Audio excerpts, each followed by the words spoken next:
Meu nome é Patrícia Ferreira Soares Mendes, sou servidora de carreira da Câmara Municipal de Paracatu, ocupante do cargo de analista legislativo e atualmente exerço o cargo comissionado de subsecretária de Assuntos Legislativos. O tema que iremos tratar é sobre as funções do Poder Legislativo Municipal.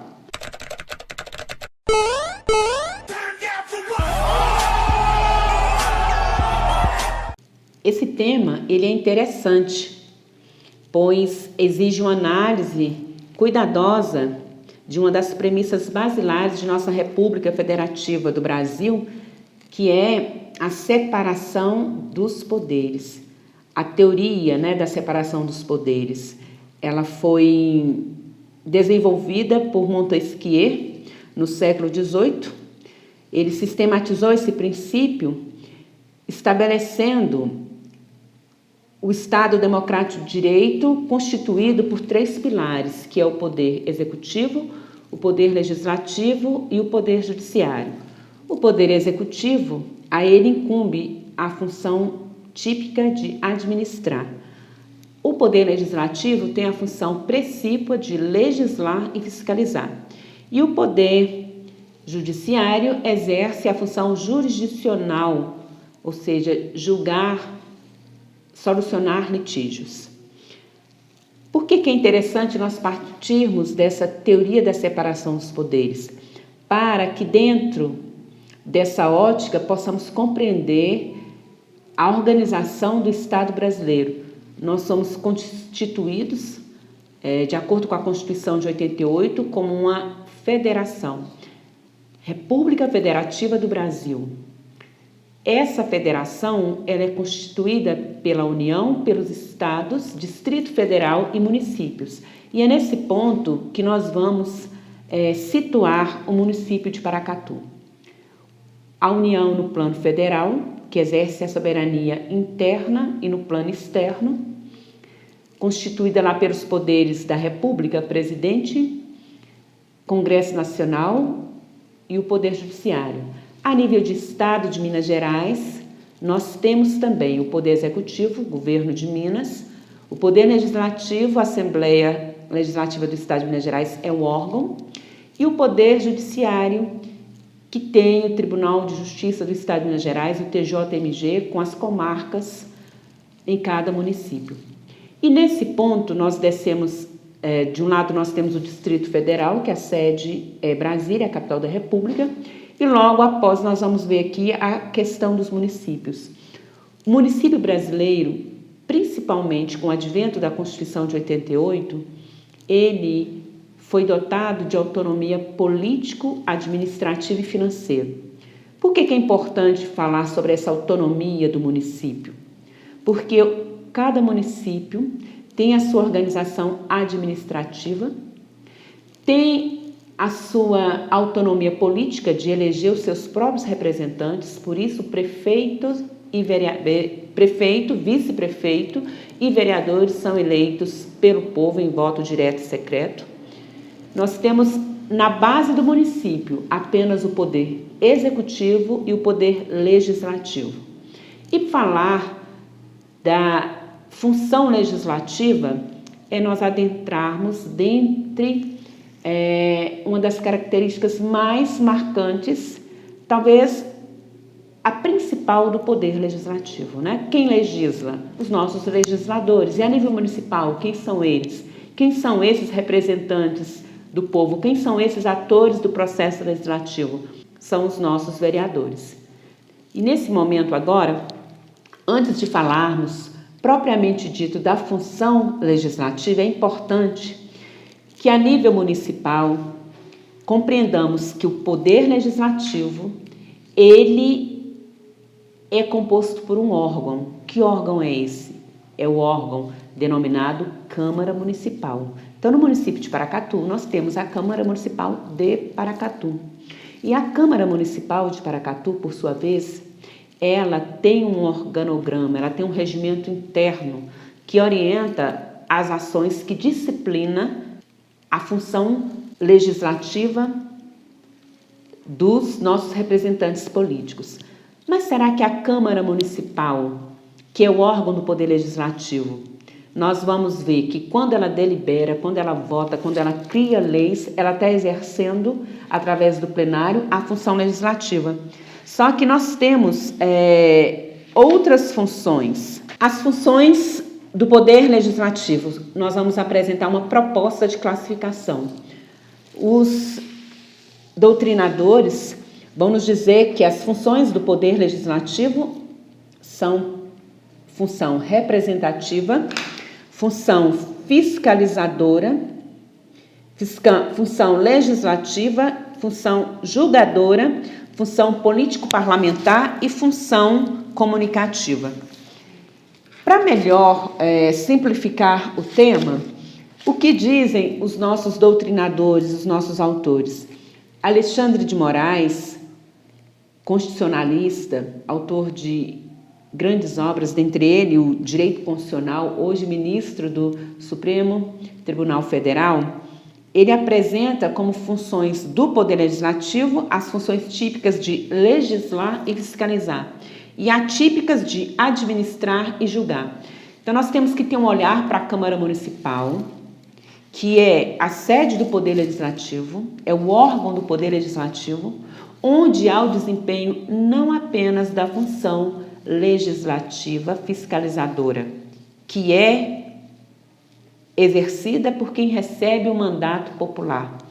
Mas pensemos nas câmaras municipais com as suas respectivas mesas diretoras. Por quê? A Câmara também tem a função de administrar os seus serviços, para que as reuniões do plenário aconteçam, para que uma lei seja discutida, aprimorada. Existe todo um corpo técnico, uma organização administrativa básica para que isso possa fluir. E a mesa diretora, especialmente através do presidente, vai exercer essa função administrativa. Então, além da função de legislar e fiscalizar, nós temos a função administrativa, que é uma função atípica, porque típica é fiscalizar, legislar e fiscalizar, atípica, administrar e julgar. Essa função julgadora, quando se fala no processo de impeachment, de cassação, de perda de mandato, nós temos aí o Poder Legislativo exercendo a função julgadora, a quem incumbe principalmente ao Poder Judiciário, mas em algumas situações excepcionais delega-se o poder ao próprio Parlamento. Falando sobre essas funções, seria muito interessante que nós adentrássemos um pouquinho nas peculiaridades de cada uma delas. A primeira função que eu quero falar para vocês é a função representativa. Nós temos uma democracia representativa no Brasil. Por quê? Porque nós escolhemos nossos representantes políticos.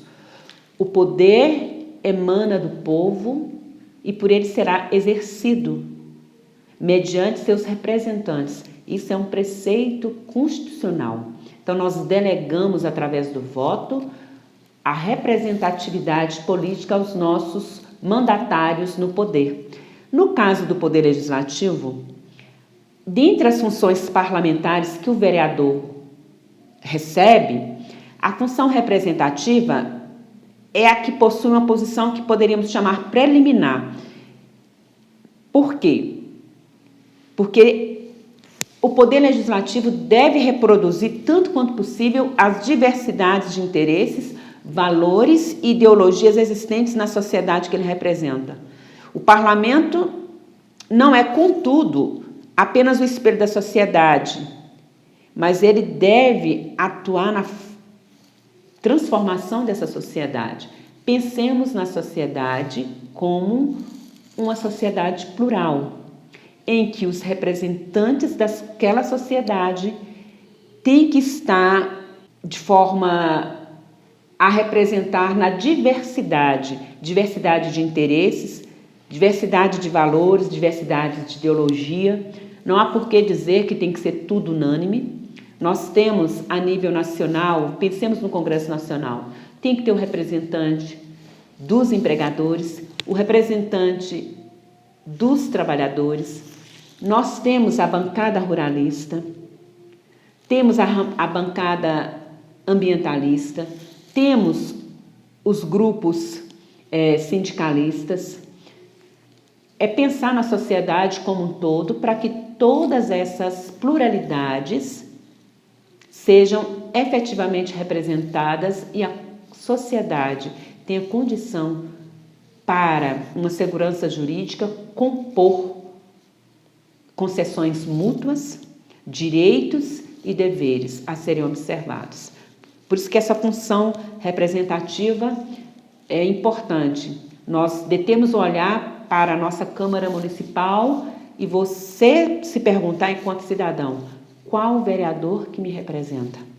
Qual parlamentar que fala aquilo que é a minha comunidade, aquilo que é a aspiração coletiva de um grupo que eu pertenço? Tá? Mas, infelizmente, hoje há uma crise dessa função representativa. Por quê? Porque o parlamento, o poder legislativo, passa por uma crise. Muitas vezes a população não reconhece no parlamento a sua representatividade, tem uma imagem ruim dele. Pesquisas, apontam que há necessidade de aproximar os representantes políticos, principalmente do parlamento, dos anseios da sociedade. E esses nossos representantes nem sempre ceder às pressões sociais do momento quer dizer que sejam as melhores escolhas. Que esses representantes precisam mesmo ter a lucidez, o discernimento e a capacidade de representar e ver além para que a construção normativa em prol do coletivo possa acontecer e assim termos uma sociedade harmônica, justa e solidária. Vamos falar agora sobre a função legislativa. É a que melhor identifica o parlamento, porque daí decorre a competência de produção de normas primárias. O que são normas jurídicas primárias? Elas se equivalem à lei em sentido amplo. Aquelas que nos trazem obrigações, aquelas que geram efeitos na vida das pessoas. Vamos falar de um exemplo de uma norma jurídica a nível nacional, que é o Código de Trânsito Brasileiro, CTB. Ali há normas a serem observadas em todo o território nacional para que o cidadão obtenha a sua CNH e para harmonia e mobilidade no trânsito, para garantir o direito de ir e vir com segurança de motoristas, passageiros, pedestres, transeuntes. Nós temos que pensar nessa norma jurídica que impõe, que ao mesmo tempo que resguarda direitos, nos impõe deveres a serem observados. E a nível municipal, essa função legislativa, como é que ela é exercida? Ela é exercida também através da elaboração de leis. E essas leis podem ser em sentido material e em sentido formal. Quando se diz de uma lei em sentido material, é aquela que inova na ordem jurídica, Ela não deve ser dirigida apenas a um indivíduo, ela é dirigida a toda a sociedade de forma genérica. Por isso que ela tem que ter generalidade, atributos de generalidade, abstração. Quando se fala desse certo nível de abstração, ela não pode deter demasiadamente a matéria a ser disciplinado. Ela traça preceitos gerais para serem observados. É aí que entra a hermenêutica jurídica, que os operadores do direito são capazes de melhor exercê-lo, que é a interpretação das leis. É importante para a produção legislativa nós entendermos que a nível de Brasil, a Constituição fala quais são essas espécies normativas que são elaboradas pelo Poder Legislativo. São chamadas normas jurídicas primárias, porque emana dos representantes do Poder Legislativo. No caso, a nível federal, é a emenda à Constituição, as leis complementares, as leis ordinárias, as medidas provisórias, as leis delegadas, as resoluções e os decretos legislativos. Estão lá no artigo 54 da Constituição Federal. Pelo princípio da simetria, também os Estados-membros e os municípios, bem como o Distrito Federal, reproduzem essas espécies normativas, essas espécies de leis. E para que elas sejam produtos do processo legislativo, elas precisam ser discutidas, debatidas, votadas, deliberadas pelo parlamento. Depois que elas são transformadas em lei, que é o que nós vamos ver daqui a pouco, é que elas podem ser regulamentadas. Pensemos na lei, que é norma jurídica, em sentido amplo, como um produto do parlamento. Após a sua publicação, ela pode ser regulamentada pelo Poder Executivo, na sua função administrativa. É o chamado decreto regulamentar. Somente após a publicação da lei é que o prefeito ou o governador de estado ou o presidente da República podem editar um decreto regulamentar. Temos muito cuidado para não confundir decretos legislativos com decreto regulamentar. Por quê? A nível municipal, nós podemos classificar como nós temos a lei orgânica, nós temos leis complementares, nós temos leis ordinárias, nós temos resoluções e nós temos decretos legislativos. Elas são todas matérias discutidas, votadas, deliberadas na Câmara Municipal de Paracatu, pelo plenário da Câmara Municipal, órgão do Poder Legislativo, composta pela totalidade de seus membros, o número total de vereadores, que no nosso caso são 17. Após a aprovação, a lei segue para sanção e publicação. Sanção, promulgação e publicação. Após essa publicação, para que ela tenha execuibilidade, em muitos assuntos o prefeito vem e edita um decreto regulamentar. Tenhamos cuidado. Uma coisa é uma lei votada, discutida, debatida de forma democrática, ouvindo a sociedade civil, para depois ser regulamentada num ato administrativo individual, singular, dentro de um gabinete do representante do Poder Executivo. Quando ele baixa um decreto regulamentar, ele não pode exorbitar dos comandos da lei, porque a lei, hierarquicamente, ela está superior ao decreto. O decreto tem que se limitar àquilo que a Casa Legislativa decidiu. Porque é justamente essa função legislativa delegada pelo voto popular aos parlamentares que tem que ser observada. Então, o decreto regulamentar tem que se ater aos limites. E hoje, podemos dizer que há uma crise também da função legislativa, né? Por que tem essa crise da função legislativa? Pela produção demasiada de leis. Na verdade, as leis elas devem acompanhar o desenvolvimento, a evolução da sociedade.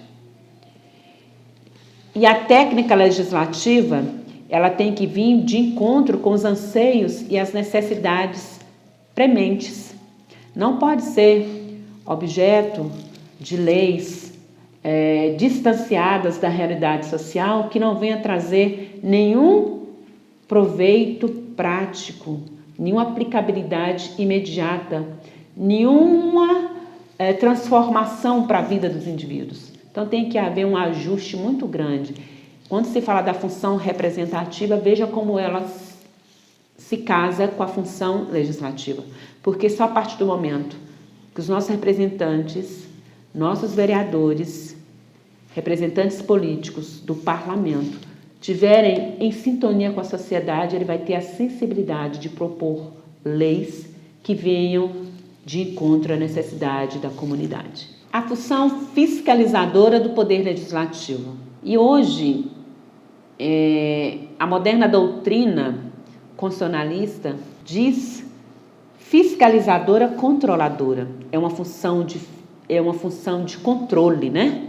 Compete ao Poder Legislativo a fiscalização e o controle da administração pública, nos termos dos artigos 31, 49, incisos inciso 10, 70 e 71 da Constituição Federal, desdobrando a regra aos estados e aos municípios. O Poder Legislativo, o Congresso Nacional, a nível federal, que é um sistema bicameral, nós temos a Câmara dos Deputados e o Senado Federal, a nível de Estado de Minas Gerais, a Assembleia Legislativa do Estado de Minas Gerais, e a nível de município, a Câmara Municipal. A Constituição Federal prevê diversos institutos para o desempenho dessa função fiscalizadora, controladora pelo Parlamento.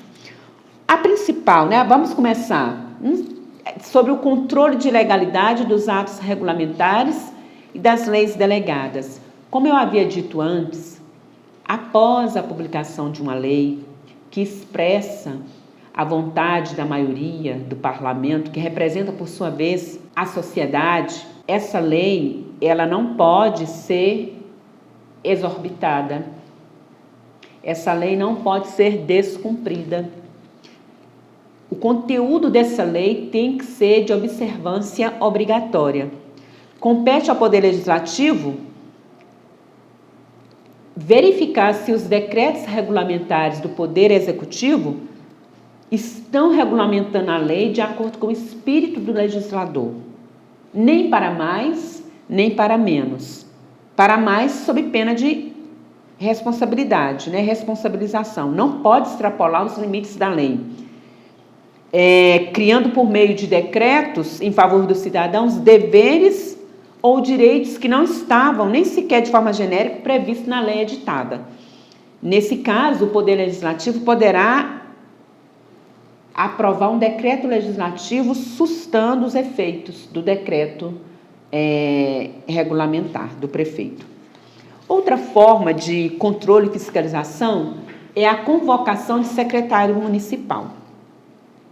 Olha, a jurisprudência, pátria, ou seja, o Poder Judiciário já consolidou o entendimento que a Câmara Municipal não pode convocar o prefeito. Da mesma forma que a Assembleia Legislativa do Estado de Minas Gerais não pode convocar o governador de Minas e nem o Congresso Nacional pode convocar o presidente da República. Por quê? Em observância ao princípio da separação dos poderes e também do princípio da independência dos poderes. Não pode submeter um poder ao outro. Porém, como a função administrativa, administrar o município, administrar o estado, administrar o país, requer capacidade técnica, a Constituição fala que o presidente da República é auxiliado pelos seus ministros. A Constituição do Estado de Minas Gerais, por sua vez, diz que o governador também é auxiliado, só que pelos secretários de estados. E a nível de município, o prefeito é auxiliado, ele exerce a função administrativa, auxiliado pelos secretários municipais. Por isso, a jurisprudência, e consta nos regimentos, nas leis orgânicas dos municípios, que o Poder Legislativo pode convocar secretários municipais e outras autoridades do município subordinadas diretamente ao prefeito para que prestem informações sobre matérias sob a sua responsabilidade. Trata-se de um instrumento fundamental para que seja ampliada a transparência da administração pública, possibilitando à população acompanhar aquela prestação de informações através de reunião ou audiência pública. Então, essa convocação de secretários municipais, elas fazem parte do relacionamento entre os poderes executivo e legislativo. E ela tem qual objetivo? Permitir que os vereadores a nível municipal possam acompanhar a execução de programas, a administração do seu município. E essa convocação, ela tem que ser observada e o secretário comparecer sob pena de responsabilização, sempre que convocado para prestar informações e esclarecimentos, notadamente sobre assuntos previamente apresentados. Outra forma, além de convocação de secretários, é o pedido de informação, que é feito através de um requerimento dirigido à mesa diretora da Casa Legislativa, que vai emitir parecer sobre ele. Ao examinar esse requerimento, a mesa diretora exara um parecer com juízo de análise, de admissibilidade. É cabível esse pedido de informação? Sendo cabível, segue para o plenário e é votado. Após votado pelo plenário, de forma favorável, o pedido de informação segue ao prefeito e ele é obrigado, no prazo de 15 dias, a fornecer todas as informações pedidas por escrito, também sob pena de responsabilização, podendo a Casa Legislativa ajuizar mandado de segurança para que o Poder Judiciário obrigue a entrega dessas informações por escritos. Um importante instrumento de controle e fiscalização são as comissões parlamentares de inquérito. É o instrumento mais radical para o exercício da função fiscalizadora do Poder Legislativo e é por isso adotado somente em situações extremas, nas quais outros instrumentos não são suficientes para trazer à tona a verdade acerca da administração municipal. A Constituição de 88 trouxe duas novidades. Tornou a CPI, que é a Comissão Parlamentar de Inquérito, um instrumento das minorias.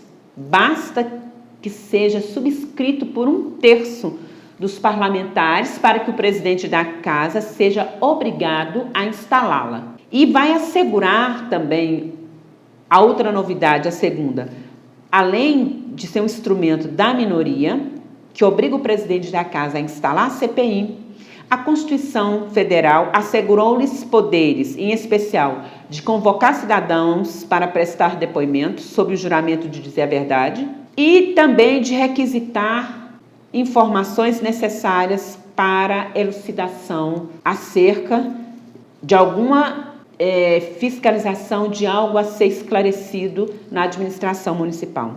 A vasta literatura sobre as CPIs e as diretrizes para sua atuação, elas são bastante resguardadas no sentido de dotar o parlamento de autonomia e de capacidade de poder fiscalizador, para que possa, através desse instrumento, serem tragos à tona verdades sobre determinado assunto ou ponto investigado.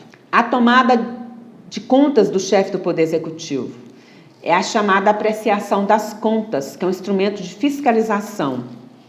E nós vamos fazer esse comentário esclarecendo que a fiscalização, feita através da tomada de contas, ela é exercida pelo Poder Legislativo mediante controle externo. E esse controle externo, ele é auxiliado pelo Tribunal de Contas do Estado de Minas Gerais, o TCE-MG, que vai emitir um parecer prévio sobre as contas que o prefeito deve anualmente prestar. E esse parecer prévio do Tribunal de Contas do Estado, ele é remetido para o Poder Legislativo local e esse parecer, aprovando ou rejeitando as contas, só deixará de prevalecer por decisão de 2/3 dos membros da Câmara Municipal, por decisão de voto de 2/3 dos vereadores. E nós temos a função julgadora.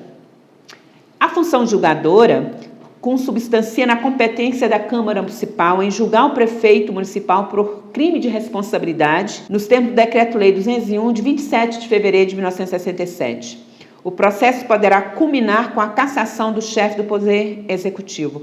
E nós temos também a cassação do mandato do vereador. Tudo disciplinado pelo Decreto-Lei 201, de fevereiro de 1967. Nessa seara, sobretudo em virtude da gravidade, porque, via de regra, quem exerce a função julgadora é o Poder Judiciário. Quando o Poder Legislativo, de forma atípica, exerce essa função julgadora, é indispensável que ele assegure a ampla defesa e o contraditório, que que dê, né, aos que estão sendo julgados o direito de defesa, para que assim essa função julgadora não seja exacerbada. Temos também a função político-parlamentar, que engloba um conjunto de ações que não se encontram nas demais funções desempenhadas pelo Poder Legislativo. Nós vamos dizer que essa função político-parlamentar ocorre de acordo com a dinâmica de interação que se estabelece com a sociedade. Em algumas situações, a própria sociedade vai apresentar as suas necessidades, a sua demanda. E essa função político-parlamentar é justamente o fato dos vereadores estarem próximos às suas bases. Quantas vezes, durante a tramitação de um projeto de lei, a Câmara deve informar a população de maneira, com a linguagem simples, o que o projeto prevê. Deve reunir em audiência pública, convidar a sociedade civil para que troquem informações e sugestões. Há uma dimensão educativa nesse processo de participação política, para as quais as câmaras municipais precisam se abrir. E é isso que a Câmara Municipal de Paracatu tem feito com zelo, orientando, informando, educando, procurando estar próximo ali à população, aos interessados. São ações entrelaçadas, que vai variar de intensidade de acordo com cada planejamento e estratégia da matéria a ser deliberada pelo Poder Legislativo. Vamos falar da função de orientação, da função comunicativa. Vamos falar da função comunicativa. Cabe ao Poder Legislativo promover uma mediação entre a população e os órgãos da administração pública, bem como estimular o debate entre os munícipes que devem estar devidamente informados. Então, o Poder Legislativo precisa de uma capacidade de comunicação grande, não apenas com o Poder Executivo, mas, sobretudo, com a sociedade. A palavra parlamento tem a mesma origem etimológica de parlare em italiano, de parler em francês e falar em português. Com efeito, é inerente ao órgão legislativo a ideia de falar, de pôr em discussão prévia qualquer matéria que seja objeto de decisão. O parlamento é uma instituição que deve promover a comunicação entre atores sociais e instituições para debater problemas que afligem a sociedade, construindo soluções e alternativas. E nesse ponto, nós vamos falar que junto dessa função comunicativa, nós temos a função informativa, em que o Poder Legislativo deve ser fonte de informação para a população, notadamente, não no que se refere aos seus direitos, mas também sobre os seus deveres. Essa busca de organização, de divulgação de informações sobre o município contribuirá para a elaboração das políticas públicas para a qualidade de vida local. E, por último, vamos falar que dentro dessa função comunicativa, que se desdobra na função informativa e na função educativa. Há um crescimento de percepção sobre a função educativa do Poder Legislativo, que materializou-se na criação da Associação Brasileira de Escolas do Legislativo, com a participação do Instituto Legislativo Brasileiro, do Senado, de escolas praticamente de todos os estados da Federação e de algumas câmaras municipais, dentre elas a Câmara Municipal de Paracatu, que tem a sua escola do Legislativo, que comumente divide suas atividades entre a formação dos seus agentes políticos e servidores, cursos e palestras para a comunidade. Esse trabalho da escola legislativa, ele tem uma dimensão para além do Poder Legislativo. É uma dimensão educativa, que não se restringe às atividades desse órgão, mas, pelo contrário, extrapola, porque visa a interação entre os atores sociais, a interação do Poder Legislativo entre os cidadãos, entre as ONGs, os agentes políticos, os técnicos e acadêmicos das casas legislativas, na tramitação de leis ou no debate de questões de interesse da sociedade. É a Escola do Legislativo um local de excelência e profundamente educativo para a formação da cidadania. Aos alunos da Escola do Legislativo da Câmara Municipal de Paracatu, nosso abraço. O tema da aula buscou apresentar de forma objetiva as funções típicas do Poder Legislativo, que é legislar e fiscalizar, e as funções atípicas de administrar e função julgadora, apresentando ainda a função comunicativa, que se subdivide na função informativa e função educativa. Espero que, num outro momento, a gente possa aprofundar sobre a função legislativa, que é a função característica principal do Poder Legislativo, que é a elaboração de leis. Um abraço, até lá.